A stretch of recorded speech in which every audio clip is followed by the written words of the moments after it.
Hey everybody, and Tony here with my review of Verdi's La Traviata with conductor Ido Arad, which I saw at the Deutsche Oper Berlin. This marks the third time I saw Götz Friedrich's production of Verdi's La Traviata at the Deutsche Oper Berlin, after last seeing it 7 years ago, because I wanted to see and hear Mané Galoyan and Giovanni Sala as Violetta and Alfredo respectively. So let's start off with Mané Galoyan as Violetta Valery. I've been curious to hear this particular light lyric soprano live because she did have a very interesting repertoire, starting off with Walter from Catalani's La Valli, which is essentially a light soubrette role, to building herself up with roles such as Adina from Donizetti's L'Elisir d'Amore and Pamina from Mozart's Die Zauberflöte, and even taking on Verdi's Louisa Miller at Glyndebourne. I went into her performance almost not knowing how her voice was going to sound like, and after I heard her sing the role of Violetta, this was definitely a voice that has potential to keep on growing and glowing in the right direction, because there is sufficient sheen in the quality of her voice, and there is that lovely timbre that I like in many a lyric soprano. Although she did not hit that interpolated high E flat in Sempre Libera, because that's always something I look forward to, she was still able to give off such a stirring and really involved performance as Violetta Valery. It also helped that her voice, which really does show a lot of potential, had good use of chest voice and head voice, and it was sufficiently coordinated, although it can be a lot more coordinated, a lot more polished up, and even continue to grow in sheen and lustrous beauty. Yes, there are old school coloratura sopranos who specialized in Violetta, who not only had those piercing top notes, but also those round and rich chest tones, such as Luisa Tetrazzini, Maria Barrientos, Mercedes Capsir, Josefina Uguet, Elvira de Hidalgo, Graciela Pareto, and Marcella Zembrich, who could sing a whole lot more expressive. And there have been also lyric sopranos who sang Violetta, such as Rosanna Carteri, Mirella Freni, Adriana Maliponte, and Ileana Kotrubash, who were just as emotive and just as technically involved as they were in that particular role. But I still have to give my hat off to Mané Galoyan for what she was able to accomplish as Violetta Valery. She was able to show commitment as a performer, and she was able to take advantage of her light lyric soprano voice in order to make the role of Violetta come to life. The only caveat I have for Mané Galoyan as Violetta Valery is that I felt like her voice was a tad bit light for this particular role, but that's not to discredit her talents at all, because Mané Galoyan's voice has the potential to keep on growing, it has the potential to bloom, and it has that potential to grow in continuous lustrous beauty, especially in the lyric soprano repertoire. I could definitely see this lyric soprano sing roles such as Antonia and Giulietta from Le Comte of Man, Mélisande from Péléas et Mélisande, Mignon from Ambroise Thomas Mignon, Mireille from Gounod's Mireille, Juliette from Gounod's Romeo et Juliette, Manon from Massenet's Manon, Cendrillon from Massenet's Cendrillon, Blanche de la Force from Le Dialogue de Carmelite, Berthe from Meyerbeer's Le Prophète, Magda di Civri from Puccini's La Rondine, and even Zdenka from Richard Strauss's Arabella. There is definitely a bright future for Mané Galoyan in these superb superbly beautiful lyric soprano roles if she stays in the right direction and continues to grow in beauty and technical prowess, as well as be conscientious of her choice of repertoire. I also hope that Miss Galoyan does not get easily tempted with singing heavier repertoire, because she has a naturally lovely lyric soprano voice that can go the direction of Adriana Maliponte and Ileana Cotrubash in terms of timbre and sheen. And this is a soprano I would love to see her star continuously shine and not fade anytime soon. The material she has is there. All she has to do is keep on polishing it, strengthen her chest tones, and she will definitely be on her way to be a fine lyric soprano. Joining her was Giovanni Salla as Alfredo Germont. And this is a tenor who has a lot of potential to keep on growing in the right direction, especially as a fine light lyric tenor who could eventually grow into the lyric tenor repertoire. The promise that Giovanni Salla has as a light lyric tenor is there, especially since he started off as Hervé from Donizetti's Anna Bolena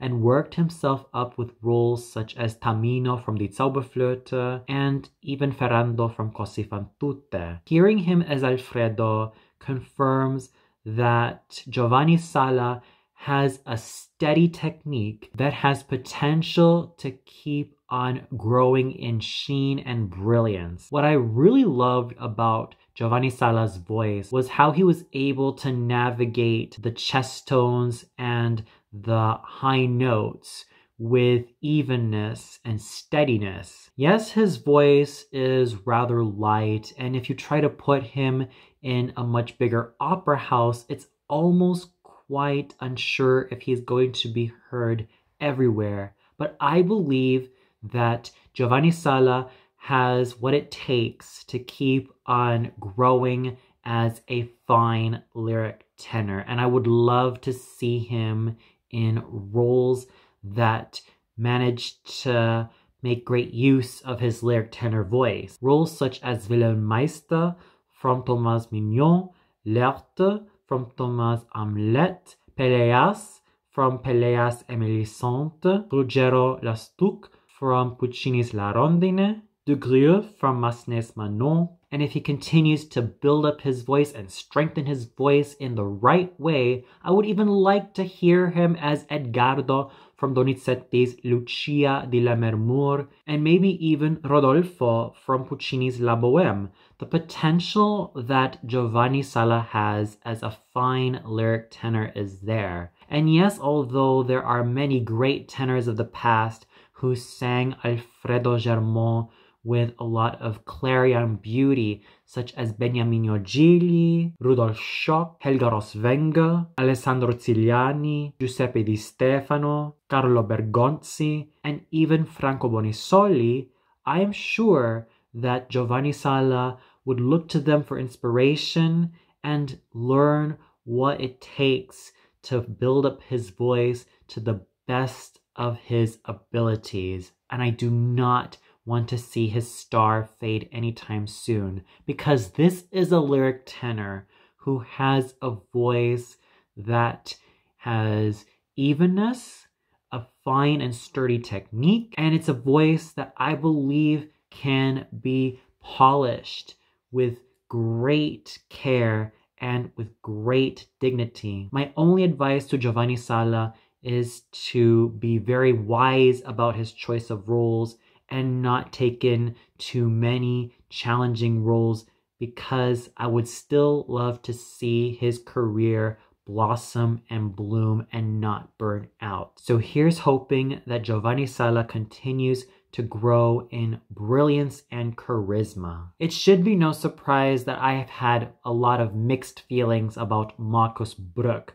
as a singer, especially since he returned as Giorgio Germont. While I do enjoy the commitment he has to his craft as a singing actor, I am not so crazy about his voice. First of all, what I do not like about Marcus Bruck's voice is that it is barky, it is strident, it is rather unpleasant to listen to, and there were also times that his chest tones and the lower parts of his voice were not as round or as rich, let alone as focused. The other issue I have with Marcus Bruck is that there were occasions where his singing was monochromatic and almost ill-fitting for such a human and warm character such as Giorgio Germont, who, although is ambiguously cited, still is a caring and concerned father to Alfredo. There were occasions where I felt like Marcus Bruck was singing this role as if though he were Iago from Otello, or even Rigoletto, which I would argue he did a much better job in that role than he does as Giorgio Germont, because he had menace and he had bite, despite not being a truly chesty baritone. Furthermore, who I have in my ears when it comes to real baritones singing Giorgio Germont are Lawrence Tibbett, Pasquale Amato, Giuseppe De Luca, Giuseppe Danise, Giuseppe Valdengo, Apollo Granforte, and Mario Ancona, just to name a few. And lest I forget about Domenico Viglione Borghese, Silvano Carolli, Renato Brusson, and even Cheryl Milnes.